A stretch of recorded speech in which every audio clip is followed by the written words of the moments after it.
कैसे बताई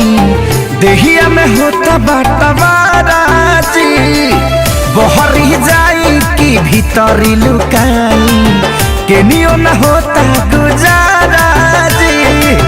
माई रे माई ना छोड़ सदुन भाई चोली रंगा गइल पानी में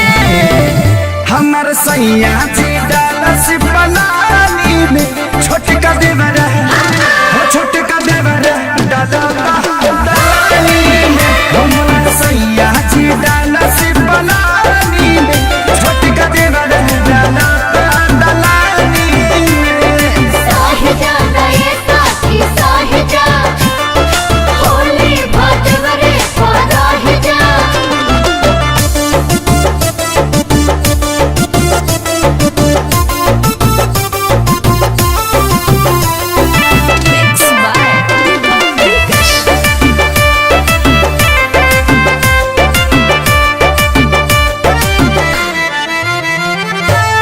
दहिया मर गईनी रंगवा से भर गईनी डबल मरद के फेरा में पड़ गईनी हाय दहिया मर गईनी रंगवा से भर गईनी डबल मरद के फेरा में पड़ गईनी हाथ गईल साया भरे न पाया दाग लगा देले बड़े साजवानी में हमर सैया जी डालस पलानी में छोटका देवरा डालानी में हमर सैया जी डालस पलानी में छोटका देवरा डालानी में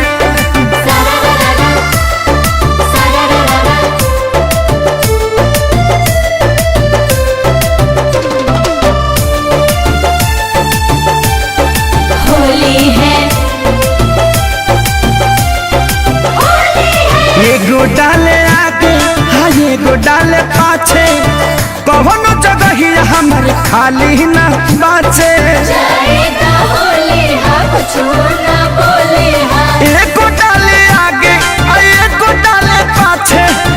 कौनो जगह ही हमर खाली न बाचे माने न पावन कहीं न जावन खेसरिया के चलते बानी हानि में हमर सैया जी डालस पलानी में छोटका देवरा हो छोटका देवरा डालेला पानी में हमर सैया जी डालस पलानी में छोटका देवरा डालानी में छोड़ दो ससुरावा नहीं हरवे ठीक बा।